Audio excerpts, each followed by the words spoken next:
வயிற்றுல பல்லு இல்லைங்க, வாயில தான் பல்லு இருக்குதுங்க. ஒன்று நெகட்டிவாக சொல்லுவானுங்க, இல்லை தேவையில்லாத விஷயம் சொல்லுவானுங்க. ஜப்பானில் ஒரு ஜூவில் ஒரு குரங்கு குட்டி போட்டது, ரொம்ப அவசியம். அதுக்கு ஒருத்தர் கேட்குறாரு, உதட்ட மூடி தான் மெல்லணும்னு சொல்கிறீங்களே, சாப்பாடு எப்படி உள்ளே போடுறது? இல்லைங்க, கேட்குறாங்க. எச்சில் இருக்கிற என்சைம்ஸ் எல்லாம் கார்போஹைட்ரேட்டை உடைச்சா தான் வயிற்றால நல்ல சர்க்கரை உருவாக்க முடியும்.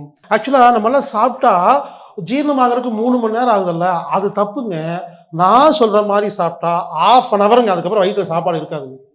புரோட்டா குருமா கூட சாப்பிட்லாம். புரோட்டா குருமாவை மிக்சியில் போடுறீங்க, அரைக்கிறீங்க, ஒரு கப்பில் வைக்கிறீங்க, ஸ்பூன் எடுக்கிறீங்க.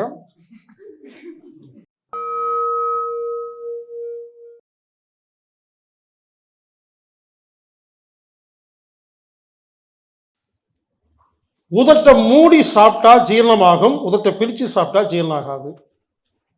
சாப்பாடை வாயில் போடும் போது என் வாயை பாருங்க, பொதுவாக எப்படி சாப்பிடணும் எல்லாரும்?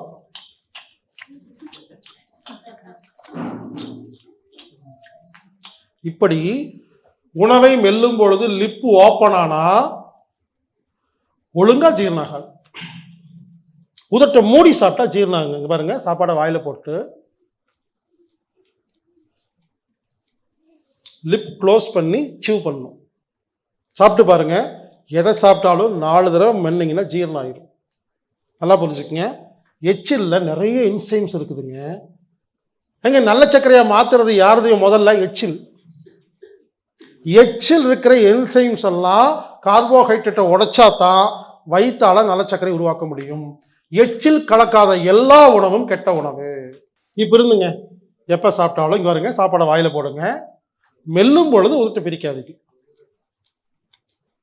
மென்று முழுங்கினதுக்கு அப்புறம் உதட்டை பிரிங்க. ஓகேங்களா? இங்கே பாருங்க, இது வந்துங்க யூரோப் நாட்டில் எல்லாரும் ஃபாலோ பண்ணுவாங்க.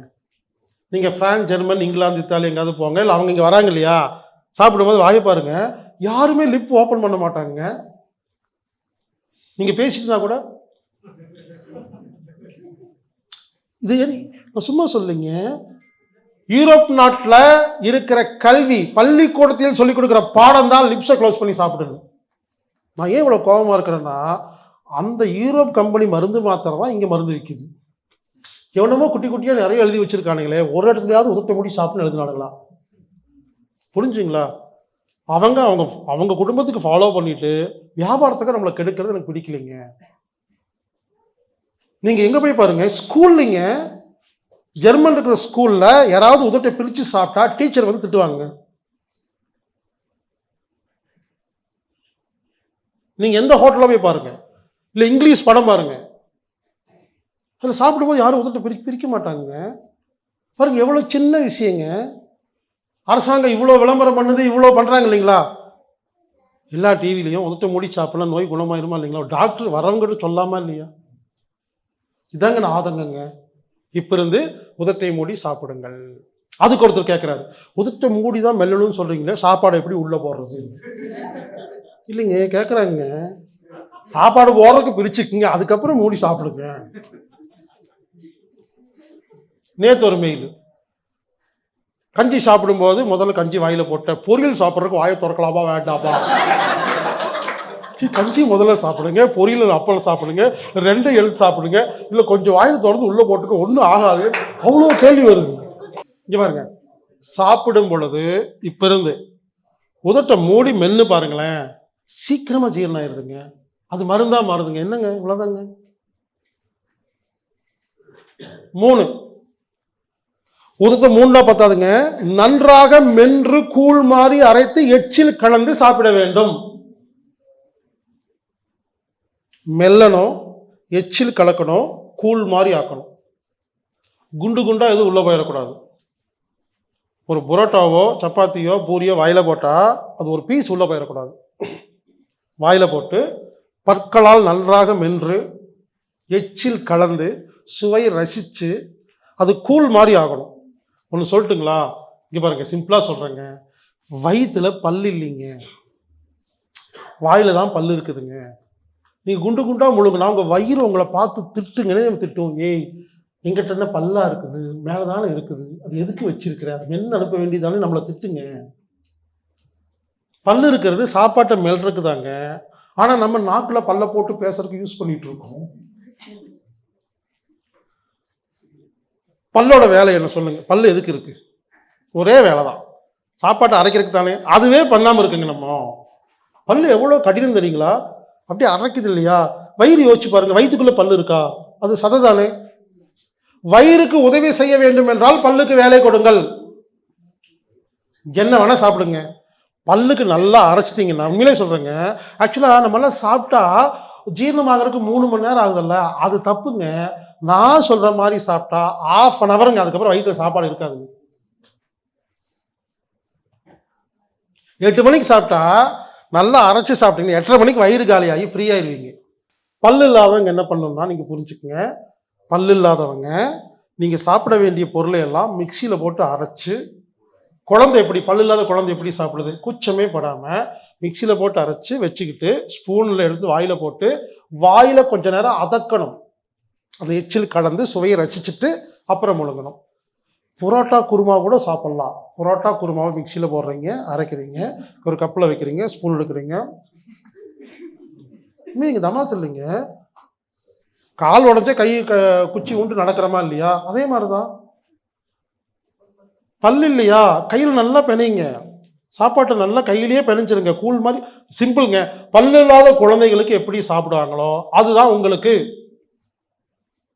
என்ன வேணா சாப்பிடலாம். சாப்பிடும் பொழுது செய்யக்கூடாத விஷயங்கள்: டிவி பார்த்து விட்டு சாப்பிடக்கூடாது, செல்போன் பார்த்து விட்டு சாப்பிடக்கூடாது, இயர்ஃபோன் மாட்டிக்கொண்டு பேசிக்கொண்டே சாப்பிடக்கூடாது, பேப்பர் படித்துக்கொண்டே சாப்பிடக்கூடாது, புத்தகம் படித்துக்கொண்டே சாப்பிடக்கூடாது. ரொம்ப சிம்பிளா சொல்றேங்க. இவ்வளவு நோட் பண்றதை விட சாப்பிடும்போது வேற எந்த காரியம் செய்யக்கூடாது.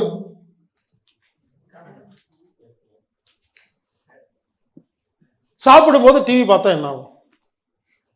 டிவி பார்த்துட்டே சாப்பிட்றீங்க, டிவி என்ன வரும்? நியூஸ் வரும். நியூஸ் என்ன வரும்? எல்லாம் நெகட்டிவா வரும். பாகிஸ்தானில் குண்டு வெடிச்சு 8 பேர் செத்தார்கள். ஐயோ. திருப்பூரில் கள்ளக்காதல் வெட்டி கொலை. ஐயோ.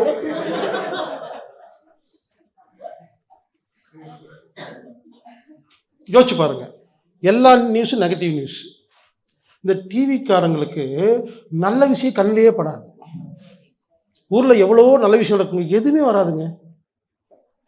கெட்ட விஷயம் மட்டும்தான் போடுவாங்க. சிந்திங்க, எல்லாம் நெகட்டிவ் நியூஸுங்க. ஒன்று நெகட்டிவாக சொல்லுவானுங்க, இல்லை தேவையில்லாத விஷயம் சொல்லுவானுங்க. ஜப்பானில் ஒரு ஜூவில் ஒரு குரங்கு குட்டி போட்டது, ரொம்ப அவசியம்.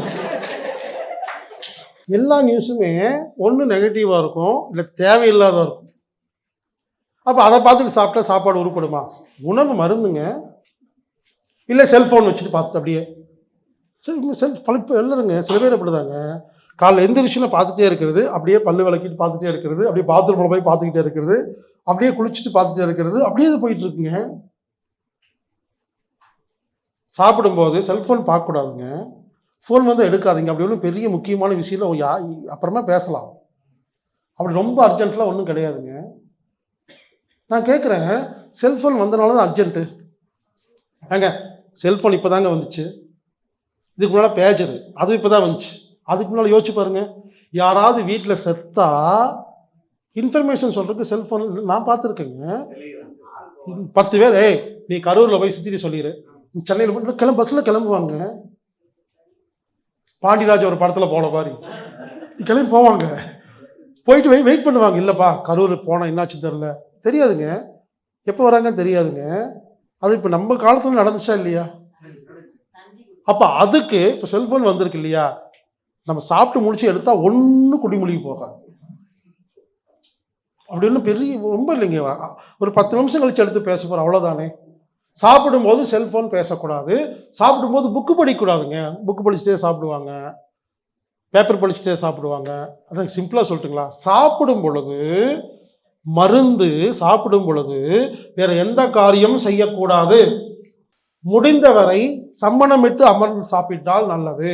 கால் தொங்க போட்டுட்டு உட்காரும் பொழுது நமது சக்தி குறைகிறது.